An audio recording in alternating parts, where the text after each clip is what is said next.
राजा भर्तरी की एक महान कथा।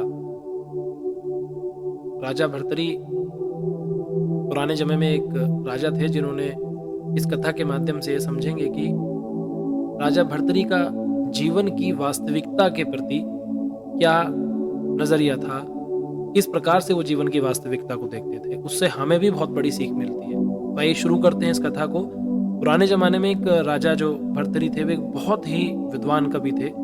उनकी पत्नी जो है वो अत्यंत ही रूपवती थी, लेकिन वो उनको प्रेम नहीं करती थी।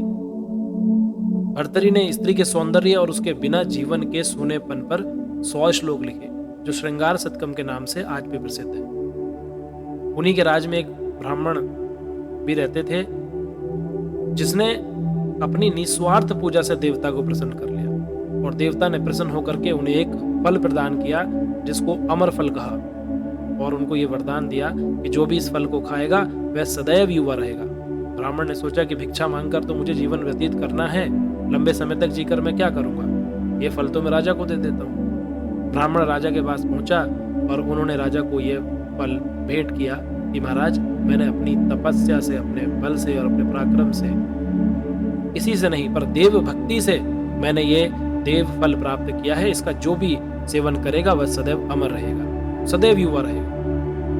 राजा फल पाकर बहुत प्रसन्न हुआ। मन ही मन सोचा कि यह फल मैं अपनी पत्नी को दे देता हूँ, क्योंकि मेरी पत्नी तो अत्यंत रूपवती है, अंदर सौंदर्यवान है। वह ज्यादा दिन युवा रहेगी तो ज्यादा दिनों तक मैं उससे सहचर्य का लाभ मिलेगा। अगर मैंने फल खाया तो वह मुझसे पहले मर जाएगी और उसके वियोग में मैं शायद जी नहीं पाऊंगा। उसने वह फल अपनी पत्नी को दे दिया, लेकिन रानी तो नगर के कोतवाल से प्यार करती थी। वह अत्यंत, जो कोतवाल था वह अत्यंत सुदर्शन, हष्टपुष्ट और बातुनी था। अमर फल उसको देते हुए रानी ने कहा कि इसे खा लेना, इससे तुम लंबी आयु प्राप्त करोगे और मुझे सदा प्रसन्न करते रहोगे, मेरी हर इच्छा को पूर्ण करते रहोगे। फल लेकर कोतवाल जब महल से बाहर निकला तो सोचने लगा कि रानी के साथ तो मुझे सिर्फ धन दौलत का ही झूठा मोटा प्रेम का नाटक करना पड़ता है, और यह फल खाकर मैं करूंगा भी क्या। इसे मैं अपनी परम मित्र नर्तकी को दे देता हूँ, जो राज दरबार में नृत्य करने वाली थी। वो कोतवाल उस पे मोहित था। उसने सोचा कि मैं ये फल जो है उस नर्तकी को दे देता हूँ, और वह मेरी बात भी कभी नहीं टालती, मैं उससे प्रेम भी करता हूँ, और यदि वह सदा युवा रहेगी तो दूसरों को भी सुख दे पाएगी। उसने वह फल अपनी उस नर्तकी मित्र को दे दिया। राजा नर्तकी को यह बात की कोई खबर ही नहीं थी कि ये जो कोतवाल है, ये राजा के दरबार में जो नर्तकी है उसको फल देने जा रहा है। राजा को उसकी कोई खबर नहीं थी। अब जैसे ही कोतवाल नर्तकी के पास पहुंचा और उसने कहा कि ये फल खाओ, तुम सदैव अमर हो जाओगी, युवा रहोगी, ये खाओ। नर्तकी ने कोई उत्तर नहीं दिया और वो फल जो है वो चुपचाप लेकर के रख लिया। कोतवाल के जाने के बाद नर्तकी ने सोचा कि कौन मूर्ख या पाप भरा जीवन लंबा जीना चाहेगा। हमारे देश का राजा बहुत अच्छा है, उसे ही लंबा जीवन जीने का अधिकार है और उसको जीना भी चाहिए। ये सोचकर उसने किसी प्रकार से राजा से मिलने का समय लिया और एकांत में उस फल की महिमा सुनाकर उसे राजा को दे दिया और कहा कि महाराज, आप इसे खा लेना, आप सदैव युवा रहेंगे। राजा फल को देखते ही समझ गया और भौचक्का रह गया। पूछताछ करने से जब पूरी बात मालूम हुई तो उसे वैराग्य हो गया। उसने सब अपना राजपाट छोड़ दिया और वो जंगल में चला गया।